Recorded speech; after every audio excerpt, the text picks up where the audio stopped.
नए student 10th class की marksheet के बारे में बात कर रहा है। देखिए 10th क्लास की भी मार्कशीटें पहुंचनी चालू हो गई हैं, बहुत जगह डिस्ट्रीब्यूशन भी स्टार्ट होगा, बहुत सारे बच्चों को मिला। देखिए मैसेज क्या कहता, सर मेरे को 10th क्लास की मार्कशीट मिल गई। राइट, बहुत अच्छी बात है। और भी जगह पहुंच रही है और दिल्ली में भी पहुंचनी चालू हो गई, तो आप दिल्ली में भी जाओ, वहां भी दावा मारो। दिल्ली के जितने भी स्टडी सेंटर्स हैं उनसे बात करना चालू करो, कॉल करना चालू करो, मिलना चालू करो। नहीं तो कल फ्राइडे है, आज छुट्टी है शायद कई जगह। अब हर जगह मंडे ऑनवर्ड मिलेगा ही मिलेगा at any how, 10th class का 12th क्लास का। आप ये नहीं कह सकते कि मिला नहीं, पहुंचा नहीं। अब हर जगह पहुंच चुका है 10th क्लास की मार्कशीट कम सर्टिफिकेट। एक कैंडिडेट का क्वेश्चन है कि ये मार्कशीट कम सर्टिफिकेट लिखा हुआ तो क्या यही फाइनल सर्टिफिकेट भी है क्या, यही डिग्री है क्या यही पासिंग सर्टिफिकेट है क्या? हाँ जी, ये मार्कशीट भी है और सर्टिफिकेट भी है और ये फाइनल सर्टिफिकेट भी है और ये डिग्री भी है, ठीक है, और ये पासिंग सर्टिफिकेट भी है। गवर्नमेंट ने सबको क्लब कर दिया, एक ही डॉक्यूमेंट में काम चलेगा। मार्कशीट भी यही, सर्टिफिकेट भी यही, डिग्री भी यही और पासिंग सर्टिफिकेट भी यही है। तो इसीलिए लिखा रहता मार्कशीट कम सर्टिफिकेट, दोनों काम एक में चला दिया, स्कैनर डाल दिया ताकि डेटा इधर उधर न किया जा सके। तो ये दोनों बातें हो गई। दूसरी बात, माइग्रेशन और टीसी की बवाल खत्म कर दिया। माइग्रेशन कम ट्रांसफर सर्टिफिकेट, टीसी भी यही है, माइग्रेशन भी यही है। तो दो स्टोरी नहीं चलेगी, दो डॉक्यूमेंट नहीं चलेगा। तो कुल मिला के स्कूल ने दो डॉक्यूमेंट आपको देना है, मार्कशीट कम सर्टिफिकेट, माइग्रेशन कम ट्रांसफर सर्टिफिकेट। कुछ बच्चे बात कर रहे हैं कैरेक्टर सर्टिफिकेट। देखो मेरे 5-6 वीडियो के बाद जाके देखो, उसमें दिया हुआ कैरेक्टर सर्टिफिकेट बनाने का तरीका, बनेगा कैसे, इजिली कैसे एक्सेस कर सकते हो, बहुत अच्छे से समझाया हुआ, 2-3 वीडियो में समझाया हुआ। आप जाकर के उन वीडियो को एक्सेस करो, आपको आइडिया हो जाएगा। आप आराम से अपना बना सकते हो, ले सकते हो और उसको रिप्रेजेंट कर सकते हो। तो ये सारी बातें हो गई डॉक्यूमेंट से रिलेटेड। अब हम लोग बात कर रहे हैं एनआईओस सितंबर अक्टूबर के बारे में, और ऑन डिमांड के बारे में भी बात करना है। ऑन डिमांड की क्या स्टोरी चल रही है, हम लोग उस पर भी बात करेंगे। और ऑन डिमांड के अलावा ऑन डिमांड का रिजल्ट कब आएगा इसके ऊपर भी बात करेंगे, रीचेकिंग और इसके ऊपर भी बात होगी, और सितंबर अक्टूबर के एग्जाम के बारे में भी बात होगी।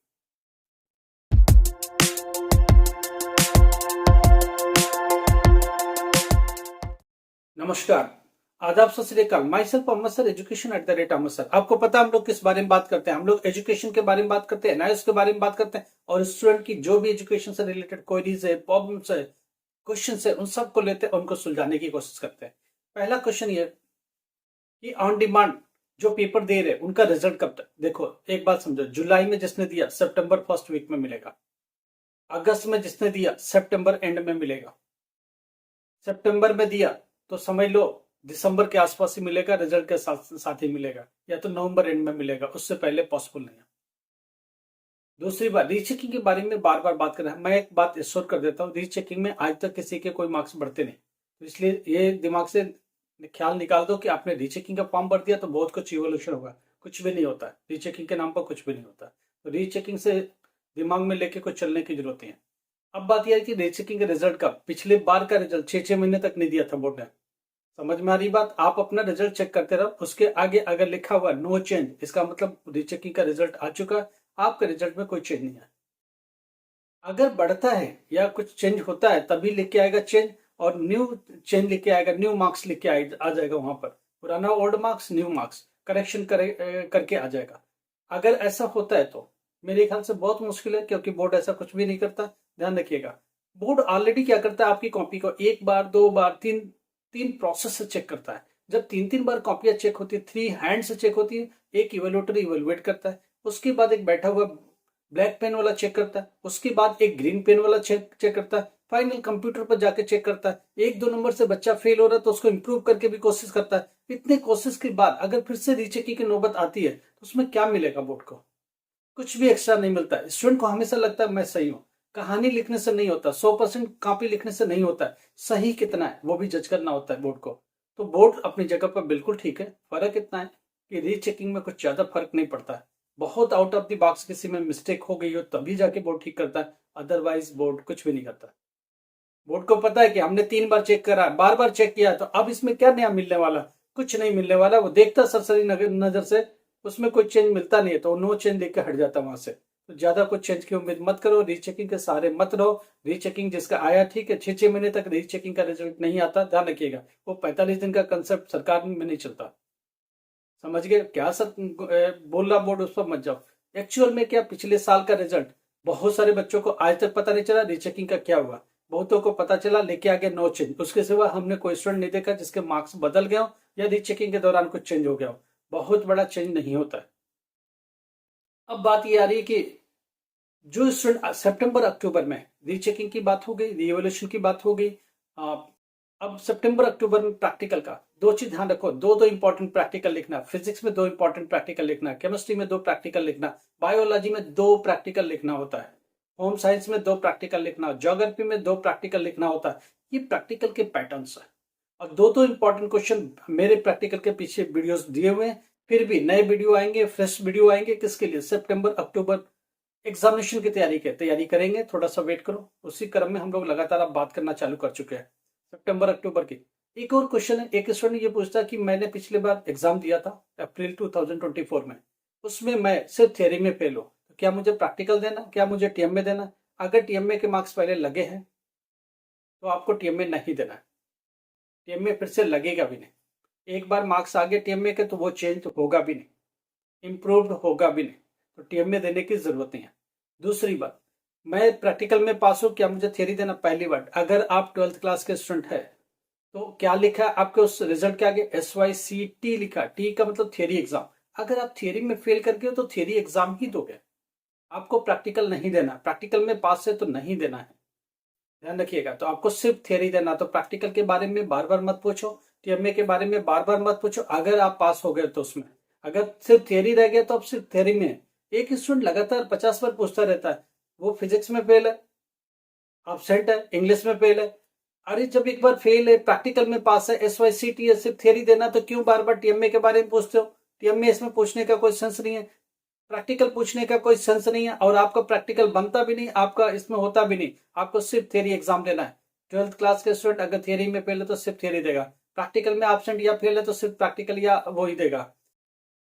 दोनों में फेल है, प्रैक्टिकल भी गया नहीं, एब्सेंट हो गया, तो उसको प्रैक्टिकल भी देना, थियरी भी देना है, उस कंडीशन में जब वो एब्सेंट है, अदरवाइज नहीं।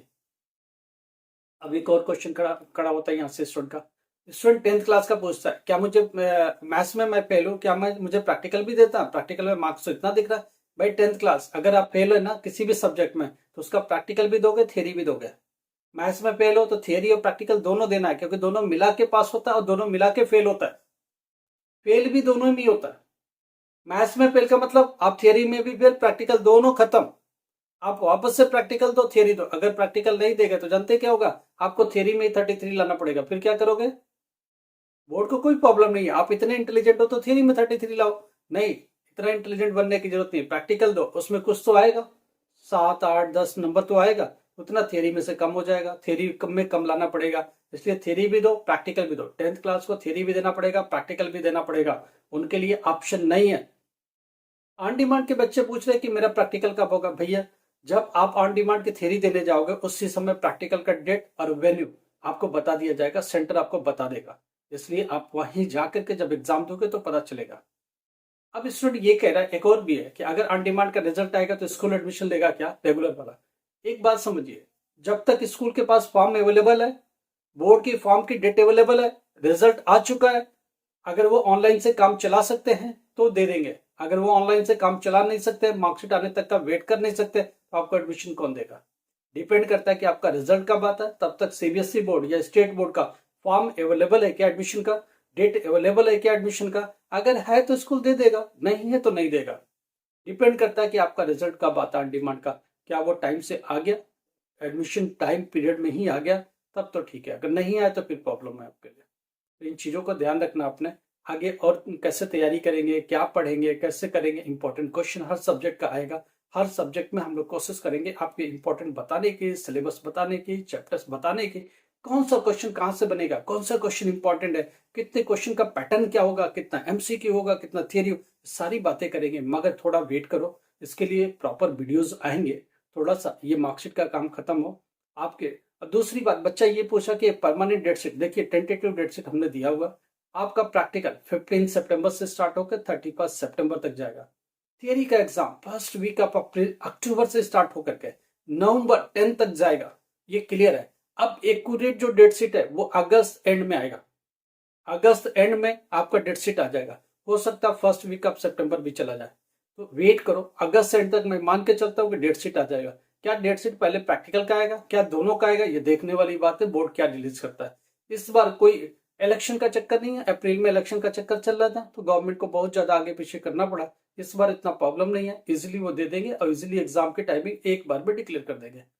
वेट करो, लाइक करो, सब्सक्राइब करो, शेयर करो। Thank you so much.